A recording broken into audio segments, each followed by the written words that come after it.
Firstly ನನಗೆ ಈ ಅವಕಾಶ ಕೊಟ್ಟಂಥ ಡೈರೆಕ್ಟರ್ ಸರ್ಗೆ thank you so much. Because cinema ನಾನು ಮಾಡ್ಬೋದು ಅನ್ನೋ ಕಾನ್ಫಿಡೆನ್ಸೇ ನನಗಿರಲಿಲ್ಲ. ಬಟ್ ಕತೆ ಬರೆಯುವಾಗ ನಾನೊಂದು ಇಮ್ಯಾಜಿನೇಷನಲ್ಲಿ ಬರೆದಿದ್ದೀನಿ. ಸೊ ಈ ಕ್ಯಾರೆಕ್ಟರ್ಗೆ ನೀವು ತುಂಬ ಆ್ಯಪ್ಟ್ ಆಗ್ತೀರಾ ಅಂತ ಎಲ್ಲೋ ಮಿಸ್ ಆಗಿ ಆಪರ್ಚುನಿಟಿ ಕಳ್ಕೊಂಡ್ಬಿಡ್ತಾ ಇದ್ದೆ. ಪ್ರಾಬಬ್ಲಿ ಅವತ್ತು ಸರ್ ಇಲ್ಲ ಆಗಲ್ಲ ಮಾಡೋಕ್ಕಾಗಲ್ಲ ಅನಿಸುತ್ತೆ ಅಂತ ಹೇಳಿದಾಗ ಹಂಗೆ ಹೇಳ್ಬಿಟ್ಟಿದ್ದಿದ್ರೆ ಪ್ರಾಬಬ್ಲಿ ನಾನು ಇವತ್ತಿಲ್ಲಿ ಇರ್ತಿರ್ಲಿಲ್ಲ. ಏನೇ ಆದರೂ it happens for good. And Pushpa ma'am ಎಲ್ಲರೂ ಹೇಳ್ತಿದ್ದಾರೆ ಸರ್ಪ್ರೈಸ್ ಸರ್ಪ್ರೈಸ್. ಯಾರಿಗೂ ಗೊತ್ತಿಲ್ಲ, ಅಷ್ಟು ಆ ಸೀಕ್ರೆಟ್ನ ಮೇಂಟೈನ್ ಮಾಡಿ ಸರ್ ಯಾರಿಗೂ ಗೊತ್ತಿಲ್ದಂಗೆ, ಯಾರಿಗೂ ಗೊತ್ತಾಗದೇ ಇರೋ ಹಂಗೆ. ಯಾರು ಯಾವತ್ತೂ ಯೂಶಲಿ ಪ್ರೊಡಕ್ಷನ್ ವೈಸ್ ಆಗಲಿ ಏನೋ ಒಂದು ಪ್ರಾಬ್ಲಮ್ ಆಗ್ತಿದೆ ಅಂತ ಯಾರೂ ಬ್ಲೇಮ್ ಮಾಡಿದವರಲ್ಲ. ನಾನು ಮ್ಯಾಮ್ನ ಮೀಟ್ ಮಾಡಿದಾಗಲೂ ಮ್ಯಾಮ್ ಅದೇ ಹೇಳ್ತಾಯಿದ್ರು, ನಾನು ಹೇಳಿದ್ದೆ ರಾಜು ಸರ್ಗೆ ಯಾರಿಗೂ ಯಾವುದೇ ರೀತಿ ತೊಂದರೆ ಆಗಬಾರ್ದು, ಕೆಲಸ ಆಗಿದ್ದೇ ಗೊತ್ತಾಗಬಾರ್ದು ಅಂತ. ಹೆಂಗೆ ಸ್ಟಾರ್ಟ್ ಆಯಿತು ಹೆಂಗೆ ಮುಗೀತು ಅನ್ನೋದೇ ಗೊತ್ತಾಗಲಿಲ್ಲ. ಶೂಟಿಂಗ್ ಮಾಡ್ದಂಗೆ ಅನಿಸ್ಲಿಲ್ಲ. ಎವ್ರಿ ಸೀನ್ಸ್ ಆಗಿರ್ಬೋದು ಎಲ್ಲೂ we didn't feel like we are shooting something. And ಎಷ್ಟು ಎಲ್ಲ ಅಂದರೆ ಫ್ರೆಷರ್ಸೇ ಇದ್ದಾರೆ. But artist wise cinema first ಆಗಿರೋದು ನಂದೇ. ಸಿನಿಮಾಗೆ ಫಸ್ಟ್ ಫ್ರೆಷರ್ ನಾನು.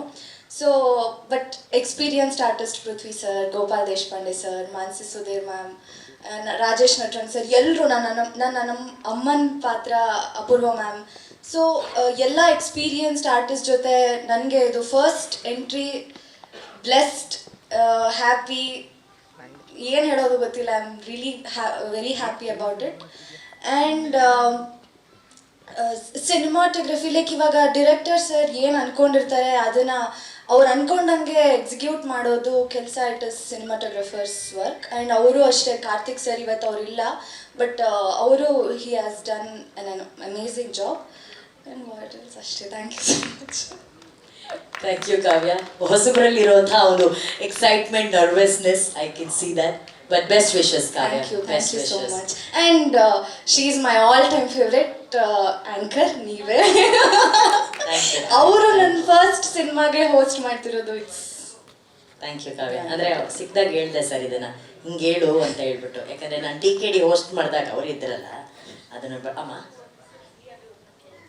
ಹೌದು ಅಮ್ಮ ಮೈಕಲ್ಲಿ ಹೇಳಿಮ್ಮ, ನೀವು ಏನು ಹೇಳಿದ್ರು ಪಂಚ್ ಆಗ್ತದೆ. ಯಾವುದೋ ಕೇಳ್ತಾ ಇದ್ರಿ ಅಲ್ಲ,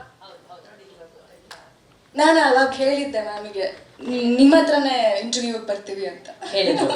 ಸೊ ವಂಡರ್ಫುಲ್ ಅಪ್ರೋಚ್. ಸಿನಿಮಾ ಬಿಡುಗಡೆ ಮುಂಚೆ ಯೂಟ್ಯೂಬ್ ಚಾನಲ್ ಎಷ್ಟು ಚೆನ್ನಾಗಿ ಅವ್ರು ಕ್ಯಾಪ್ಚರ್ ಮಾಡಿದ್ರು ನೋಡಿ. ಅನುಶ್ರೇಂಕರ್ ಯೂಟ್ಯೂಬ್ ಚಾನಲ್ನ ಅವ್ರು ಆಲ್ರೆಡಿ ಇದನ್ನು ಅಪ್ರೋಚ್ ಮಾಡಿಬಿಟ್ಟು ಇಂಟರ್ವ್ಯೂ ಇರುತ್ತೆ. ಬಟ್ ಇಲ್ಲಿ ಎಲ್ಲರೂ ಮಾತಾಡಬೇಕಾದ್ರೆ ಅಮ್ಮನ ಬಗ್ಗೆ ಮಾತಾಡ್ತಾ ಇದ್ದಾರೆ. ಸೊ ಅಮ್ಮ ಇವಾಗ ಇಲ್ಲಿ ಇದ್ದಾಗಲೇ ಒಂದು ಹಾಫ್ ಆನ್ ಅವರು ಅವ್ರೆಂಥ ರೆಬಲ್ಲು, ಹೇಗೆ ನೇರವಾದ ಮಾತು ಅನ್ನೋದು ಗೊತ್ತಾಗುತ್ತೆ. ಇದೆಲ್ಲ ಮೀರಿ ಅಲ್ಲಿ ಕೂತಿರುವಂತಹ ರಾಜಮಾತೆಯ ಹೃದಯ ಶ್ರೀಮಂತಿಕೆನ ನಾವು ಇಲ್ಲಿ ನೆನಪಿಸ್ಕೊಳ್ಳೇಬೇಕು. ಆ ಹೃದಯ ಶ್ರೀಮಂತಿಕೆಯಿಂದನೇ ಇವತ್ತಿಷ್ಟು ಹೊಸ ಟೆಕ್ನಿಷಿಯನ್ಸ್ಗೆ ಒಂದು ಅವಕಾಶ ಸಿಕ್ಕಿರೋದು. ನಾನು ಒಬ್ಬ ಕಲಾವಿದೆಯಾಗಿ ನಾನು ಯಾವಾಗಲೂ ನಂಬಿರೋದು ಒಂದು ವಿಷಯ, ಎಲ್ಲರಲ್ಲೂ ಪ್ರತಿಭೆ ಇರುತ್ತೆ, ಆದರೆ ಅದನ್ನು ಎಕ್ಸಿಬಿಟ್ ಮಾಡೋದಕ್ಕೆ